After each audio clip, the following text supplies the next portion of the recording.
Hello guys, good evening. So today's video guys, magluluto tayo ng tinolang manok na pakpak lang. So nakahanap ako guys ng medyo hindi hinog na papaya. So ayan, magtitinola tayo guys with papaya, ampalaya at saka maglalagay tayo guys ng konting malunggay para masarap. Gusto ko kasi yung guys, yung tinola ko may ampalaya kasi mapait-pait. Yun ang gusto ko kasi may history kasi kami ng family namin na diabetic. So hindi ko gusto magkaroon ng diabetic kasi hindi ko gusto hindi makakain ng mga gusto kong kakainin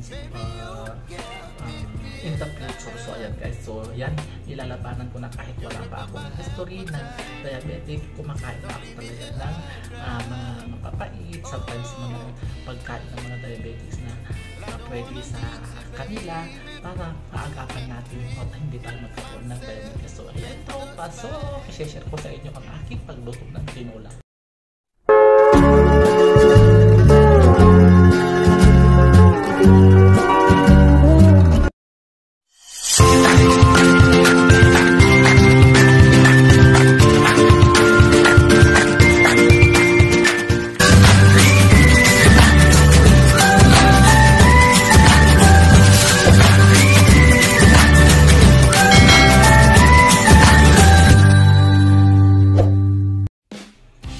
So yan guys, mainit na yung ating oil, corn oil ang gamit ko. Ilagay na natin ang ating luya.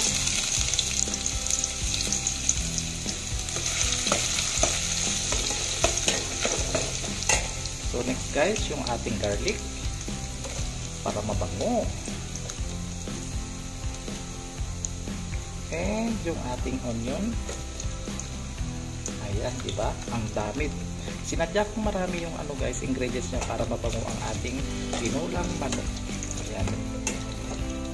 So i-brownish lang natin yung ating first na ingredients na ilagay bago natin isangkot sa itong ating wings. Wings ang gamit ko guys kasi yan ang paborito ko talaga. So yan guys, next guys, lagyan na natin yung ating pakpak na buo-buo. Ayan. Ayan.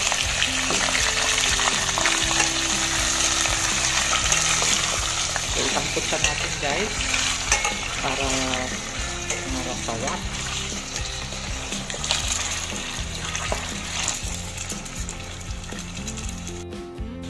So yan guys, pwede na natin lagyan ng sabaw. Ayan. Dati na ako nagpainit ng mainit na water para sa ating sabaw para ready na siya. Ayan, mas madaling maluto. Ayan, as you can see, ayan, kumulo ka agad. So yun guys, maglalagay tayo guys ng paminta para masarap. Ayan, kumukulo na, ang bilis. Naglagay din tayo guys ng magic sarap para malinamnam.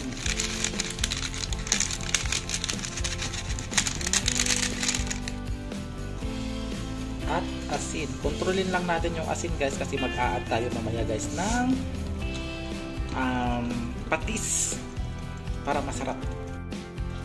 So yan guys, kumukulo na siya. Ilalagay natin muna itong ampalaya kasi mas matagal maluto ito. Ayan. So baka nagtataka kayo bakit ako naglagay ng ampalaya. Gusto ko kasi ayan nga, sabi nga nila ika nga, ampalaya is good for our blood glucose. Magpapababa daw. So ayan, maglagay tayo guys ng sangkadermang ampalaya. Then next guys, ito yung ating katsambaan kong papaya. Ayan, as you can see, maglalagay tayo ng papaya. At last but not the least, yung ating dahon, miracle tree or moringa or marunggay. Sa Ilocano, malunggay, sa Tagalog, kukumpleto na yun guys. So ngayon guys, mag-a-add tayo guys ng patis kasi medyo matapang yung timpla kanina. Ayan. So pangpasarap ng sabaw, patis. So yan guys, lagyan na natin yung ating papaya. Magato.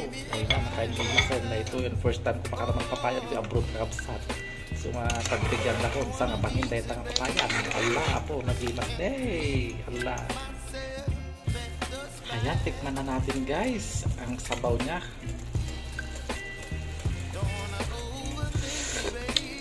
Wow, ang sarap guys. Wow, ang sarap. Grabe, ang sarap ng tinola ko. Okay na siya guys. Ayan, so ilagay na natin yung konting ano guys, moringa or miracle tree. Ayan, para healthy ang ating sabaw guys. Ayan. Ito guys ay kinuha ko sa aking tanim na malunggay. Ayan. As you can see, ayan. So, diba? So ayan, magpe-plating na tayo mamaya guys. Saglit lang yan, maluluto na yan. Ayan.